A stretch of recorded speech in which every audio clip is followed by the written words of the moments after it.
Alors, pour la première fois dans ce numéro de Food Saga,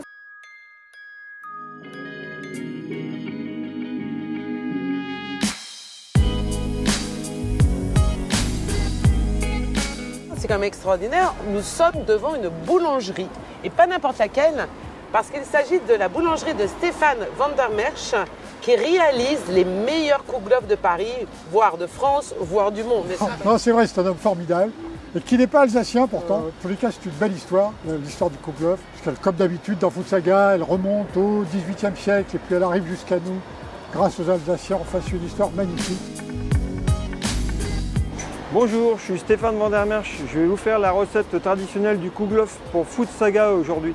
Est-ce que tu sais à quel âge j'ai mangé mon premier kouglof? 3 ans. Non, bon, t'exagères. Bon, allez, c'était 8 ans. J'étais à Strasbourg pour les fêtes de Noël et j'ai dégusté mon premier kouglof et franchement, là, je suis tombée amoureuse.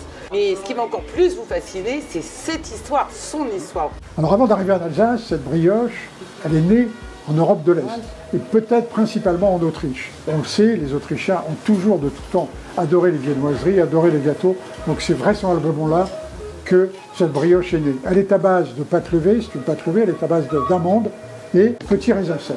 Elle va arriver en France par la Lorraine. Pourquoi? Parce que l'ex-roi de Pologne, Stanislas Lewański, il se réfugie à Nancy, et lui, il adore cette brioche, il va demander au pâtissier lorrain de lui faire la même chose. Et ils ne vont jamais y arriver, il ne sera jamais content. Il gueule, il dit non, elle est trop dense, elle est trop compacte, vous ne savez pas la faire.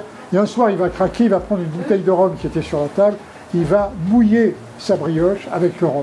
C'est peut-être la naissance du baba, mais c'est une autre histoire qu'on vous racontera un jour dans Food Saga. En tout cas, quelques années plus tard, c'est une brioche qui va être très populaire à Versailles, à la cour du roi Louis XVI. Et pourquoi à la cour du roi Louis XVI? Parce que sa femme, c'est Marie-Antoinette, et Marie-Antoinette, elle est autrichienne. Donc elle a connu toute petite cette brioche, elle l'adore, et toute la cour va se régaler avec cette brioche. Alors les Alsaciens, ils vont adopter cette brioche, mais ils vont la transformer. Ils vont la travailler d'abord avec de la levure, ils vont mettre de la levure de bière, ce qui est quelque chose qui va faire gonfler beaucoup plus la pâte, donc elle va être plus légère, plus goûteuse. Ils vont rajouter du sucre, et ils vont rajouter, évidemment, toujours, ils vont garder les amandes, et ils vont mouiller les raisins secs avec du kirsch.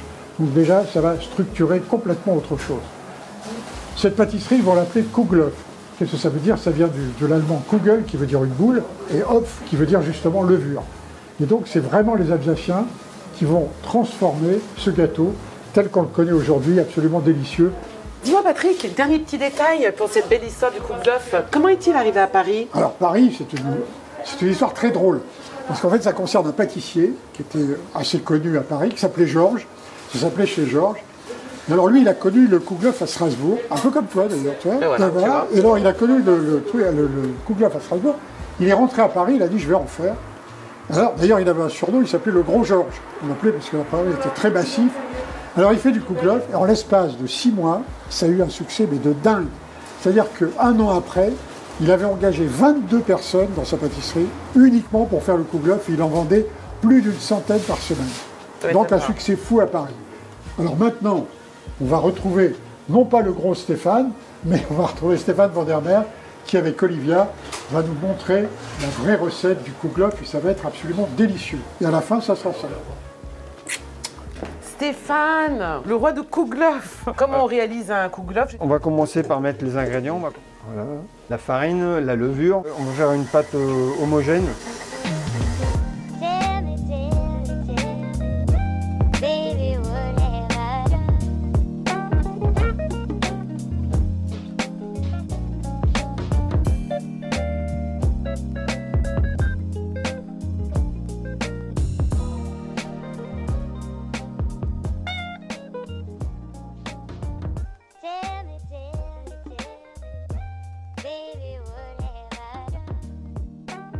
Ça y est, il est enfin sorti du four.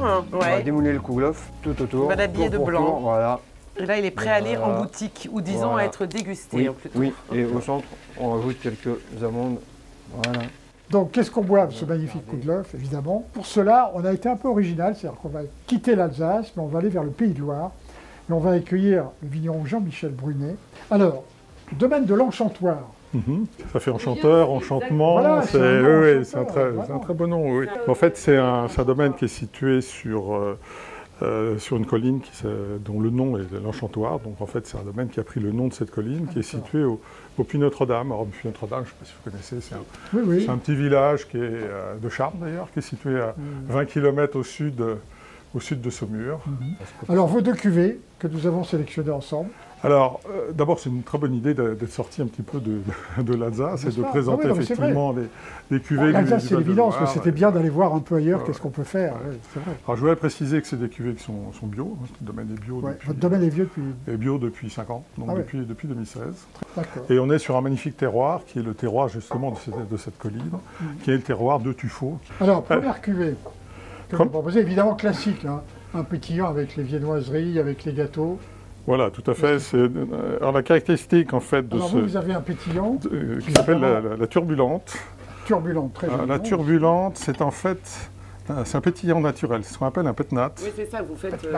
Un pétnat, pétillant naturel, c'est-à-dire une seule fermentation en méthode ancestrale, alors qu'en méthode traditionnelle des champenois, il y a 2 fermentations. Donc en fait, là, c'est un assemblage de chardonnay et de chenin, à peu près 55 ans. Chenin qui est le cépage de chez vous. Le cépage de chez nous, disons que le chardonnay va donner un peu d'acidité, et le chenin un petit peu de rondeur. Cher ami, deuxième cuvée. Alors là, on a pris des risques quand même, hein, parce qu'on sort du pétillant. Ouais. Enfin, on a pris des risques mesurés. Oui. Mesurés quand même. Avec le chenin, on ne prend pas beaucoup. Oui, c'est vrai. Alors, on a une cuvée qui s'appelle l'Éther Blanche. Donc là, on est sur un 100% chenin, donc on va avoir toutes les qualités magnifiques de ce cépage, que moi, personnellement, j'adore, qui est un cépage passionnant, fruité, extraordinaire, d'une belle profondeur. Et qui, pour le coup, est le cépage de la région. La gamme des prix, vous êtes sur quelle gamme? Là, on est à 13 €. 13 €, oui. Très bon rapport qualité. Bon, ce qui reste tout à fait raisonnable pour du bio. Tout à fait. Ça, on peut le dire, oui. Bon, en tout cas, quelle que soit la cuvée, ça a été vraiment très bel accord, 2 très bels accords que nous avons eus grâce à vos vins. En tous les cas, merci beaucoup. Merci beaucoup de nous avoir présenté ces cuvées. Le plaisir est pour moi. Et... J'adore parce qu'à chaque fois que je découvre un nouveau vin, je vais les acheter. Je vais me ruiner après Food Saga, après chaque tournage de Food Saga. Très bien. C'est pas interdit non plus, mais effectivement, c'est un bon équilibre. C'est vrai, hein, c'est très beau. Merci à vous. Merci à vous. Merci, c'est une très belle découverte. Au plaisir. Et moi, non. À Food Saga, au Kouglof, à tout le monde. Au Kouglof, à Food Saga. Et merci à tous. Et à toute l'équipe.